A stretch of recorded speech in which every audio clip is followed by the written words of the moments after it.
Day one of my Vyvanse prescription, off to a really good start.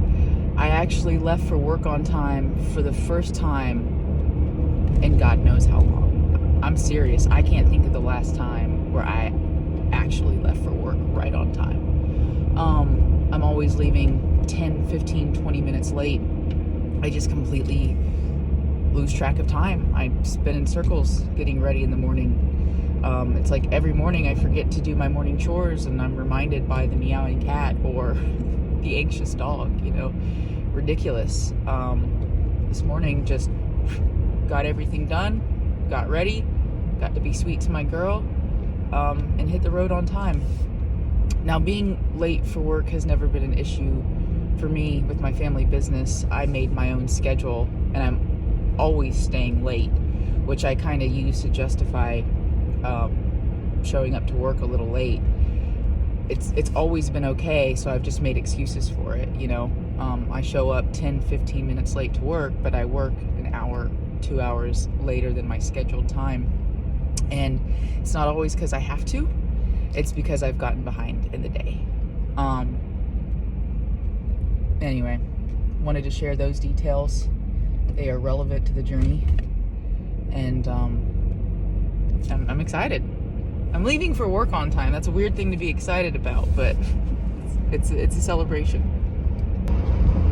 Okay, day one recap of my Vyvanse prescription. I definitely noticed a significant difference. Probably within about 30 minutes of taking it. But I took it at 6:30 in the morning. I was able to happily do my workout. I've been working out about 4 days a week for at least 3 years to kind of manage anxiety and depression, and it's worked wonders for me. But every single day, every single workout, I was still bored by. And it took every bit of me and my willpower to push through on every workout. That's not a joke.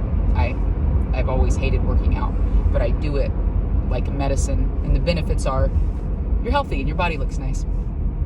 But anyway, I was not bored with my workout. In fact, I enjoyed it, and I could have gone for 30 more minutes or maybe even an hour. At work, that's where my mind was kind of blown. At work, I was able to focus on intricate things, focus heavily on it, work hard on it for as long as was needed, while also explaining details to coworkers, and stuff would still come up in the midst of that. Shit hit the fan at one point, and I was just able to put the intricate details on pause, clean up the shit from off the fan, and then get back to the intricate details. Like, I was able to shift my focus, but then regain my focus on things without any resistance or pain or feeling of being stressed and overwhelmed or needing to kind of like change my environment to finish other tasks. Totally awesome. Yesterday, I knew I needed to put about 2 hours into writing up user manuals, detailed user manuals for some systems and processes at our office. And I crushed it in 2 hours. I'm going to refine the details today. I wanted to take a step back from it and come in today fresh and make sure that everything seemed good. But I was able to put 2 hours in without hesitation or distraction or feeling frustrated or aggravated with what I was doing.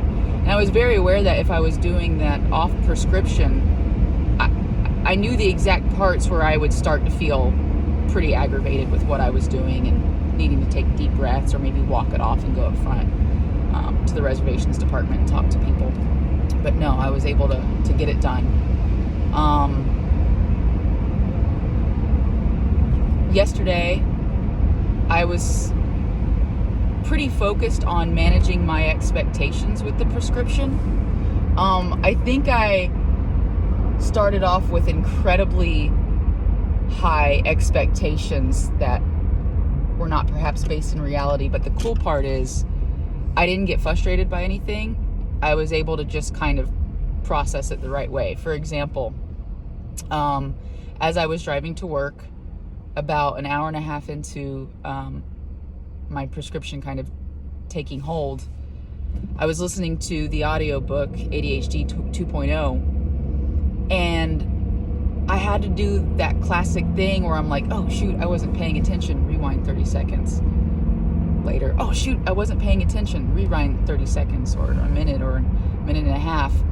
And I got a little disappointed, and I was like, this shouldn't be happening. Like, maybe I do need a higher dosage, like my psychiatrist suggested. This shouldn't be happening.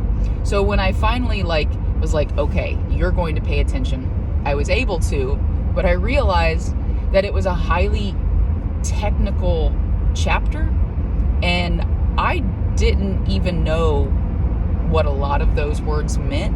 And so that was just kind of a realization for me that, like, hey, this medication is not going to raise my IQ, you know? Like, I still have my intelligence level, and this pill is not gonna make me understand words that I've never heard or looked into or researched or used before, you know? So I was like, okay, cool. That's why I kind of zoned out or my eyes crossed, because I just didn't understand it. And two, I found it uninteresting. So like, that was another aspect of managing my expectations. I'm still going to have the things that I'm inherently interested in and not interested in. That's just me, and that's totally okay. These are not the ways in which I should expect my prescription to change me. But the ways in which it did change me is I was able to do repetitive things with ease and without frustration. I was able to do incredibly detailed, intricate things with ease and without frustration. And I felt really accomplished at the end of my day, which takes the burden off of my work day today. And, I made the prediction yesterday in the throes of day one that, like, this week I would be able to get on top of all the shit that I put off for so long. This week will, like, literally change my life, and I can kind of come in fresh next week with new goals and expectations that I'm setting for myself. So, like, this morning, day 2 of my Vyvanse prescription, about an hour in, kind of thinking about day 1 and how I'm feeling today and taking everything into consideration, I was like, holy smokes, I might actually be able to focus on learning a second language, which I prefer to be Spanish, because the housekeepers that I work with at our company, a lot of them are Spanish speaking. That might actually be a possibility for me. And so for 2023, which is just a month away, I'd like to set the goal of using the year to learn Spanish. And I'm not going to set the goal of being fluid at the end of the year, but like, anything I learn along the way is progress, and I finally feel like I'll be able to do it. Something else I kind of realized about myself from day 1 is that I was a little bit more patient of a driver. I love driving, but I'm a pretty athletic driver. That's the way I'll put it. I'm not aggressive. I'm athletic. I was just a lot more patient. And then again, a big part of that might be that I was actually leaving on time for work.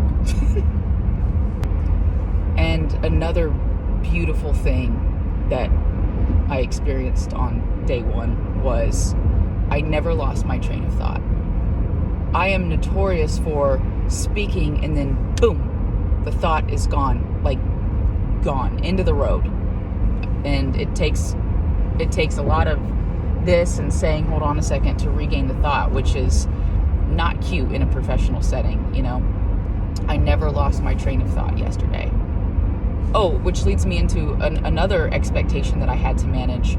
As I was going about my day, I would still have thoughts like popcorn just occur to me, but I was able to know, like, oh, just put that to the side, that doesn't matter right now, and keep on with my work. It didn't derail me.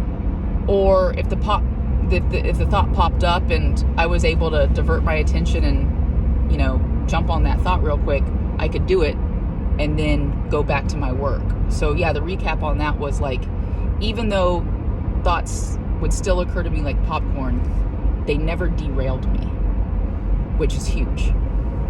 And the thought that I am even able to thoroughly document this journey is a sign that my prescription is working, because I'd just be too distracted to ever do anything like this. I'm feeling good, y'all. Very grateful.